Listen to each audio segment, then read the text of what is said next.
Muhammad was just warning. In a video circulating on YouTube, a man does something out of the ordinary.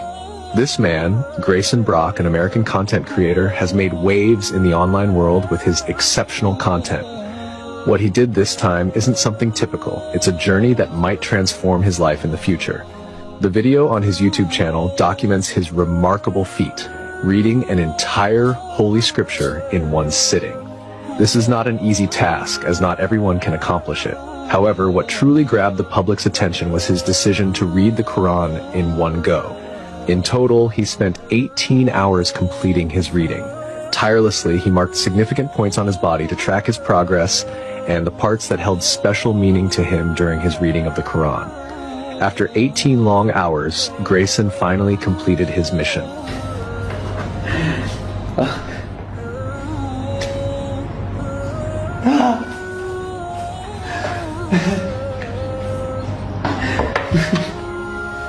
From his reading of the Quran, he distilled 3 key insights that were profoundly meaningful to him. First, the importance of reverence and obedience to God, without associating any partners with him. Second, the necessity of self-restraint from worldly desires and living in accordance with divine guidance. Third, the duty and virtue of being good to one's parents, as honoring one's parents is a core tenet of religious teachings. I wrote these like 15 minutes ago because I got the themes of the book. The first one being to fear God. That is the first theme of this book. It is essentially having a deep respect for God.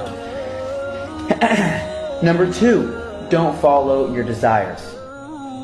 This is a verse from the Quran. Happy shall be he that keeps himself pure. So don't just follow your desires, because following your desires might lead you to sin. And sinning is when you go against yourself. That's what sinning is. That's what the Quran says sinning is. And lastly, this is from the Quran. Be kind to your parents.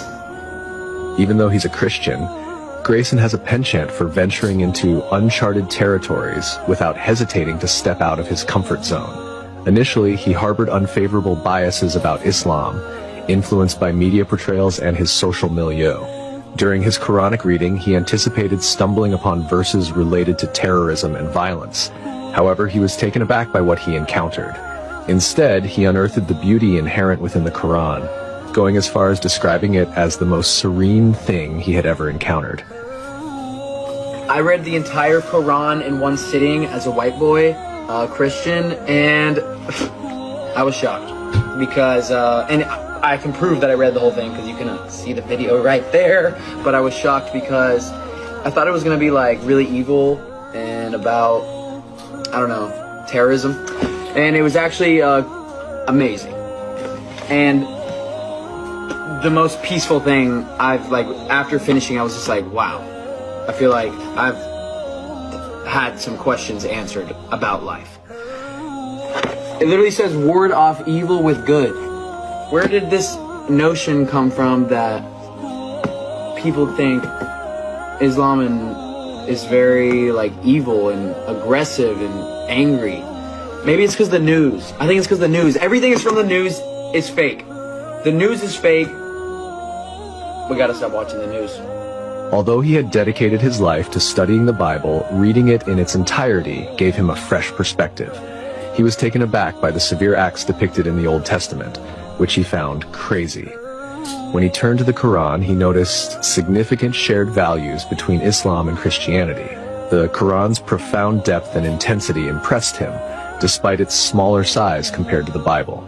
Conversely, Grayson felt that modern Christianity has strayed from its roots. This realization led him to contemplate Jesus' warning about a divided kingdom's inevitable downfall. I just read the entire Bible and the entire Quran. When I read the Bible, I was surprised at how violent it was. I've been studying the Bible my whole life, but reading all the way through, like the Old Testament is crazy. And I also, reading the Quran made me realize that the values that Muslims share with Christians, or like that they do share values, like pretty much everything is the exact same. Islam and the Quran is just a much more to the point. It's 1/10 of the size of the Bible, so it's like 10%. Much more clear cut, as you can kind of tell, like in Arabic and Muslim culture, they're more strict, or they're just like, there's no bullshit, basically. They don't mess around with all this time, and you don't disrespect the Prophet Muhammad, and you don't disrespect Islam. Although Christianity feels like it's not really standing for much anymore, because now it's just like so loose and everywhere. And Jesus said, a kingdom divided will fall. Additionally, he reflected on the Bible's teaching that blasphemy against God is the only act that brings about God's wrath. In his view, this blasphemy occurs when someone places anything above God, which he regarded as a severe sin. He began to understand that worshiping a human being as God is the most blatant form of blasphemy. This realization made him more critical of the concept of divinity in Christianity. He saw that in practice, Christianity was no longer strictly monotheistic, but had shifted towards idolatry, with Jesus at its center. The commandment against idol worship is reiterated many times. Nevertheless, he observed that Christians still violate this commandment. They venerate statues and accept various widespread misconceptions. The Bible even says that blasphemy against God is the only thing you can do to not earn God's favor, to not get into heaven. You put yourself or you put something else in front of God. And I started to realize worshiping a human as God seems blasphemous to God. Christianity is not monotheistic. It's about an idol. It's about worshiping Jesus. Worshiping Jesus, to me, it's blasphemous because you're really worshiping yourself. You're worshiping another human, thinking that you can be perfect like the human. That does not make sense. All I can say, guys, is monotheism makes sense. Monotheism is the only thing that makes sense. Monotheism is within this book. You can read it in the Old Testament. They warn, the entire Old Testament is warning God's people over and over and over and over and over and over and over and over. The entire Old Testament, which is like 3/4 of the Bible. The entire Old Testament is do not put anything before God. Do not put any idols before God. Do not worship made idols. Don't do it. And they did it. They did it. They're statues. There is lies out there. There is lies. Additionally, he pointed out that it is commonly known Jesus spoke in Aramaic. He previously cited a prayer from the Bible where Jesus instructs his disciples how to pray to God. What struck him was the realization that Jesus himself prayed to God, and then suggesting that Jesus was not God.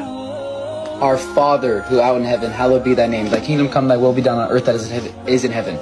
That's the Christian prayer, and Jesus told his disciples how to pray. And it starts out with our Father. Jesus was worshiping God. And Jesus spoke Aramaic. You know how he said God, how you say God in Aramaic? Look it up. Allah.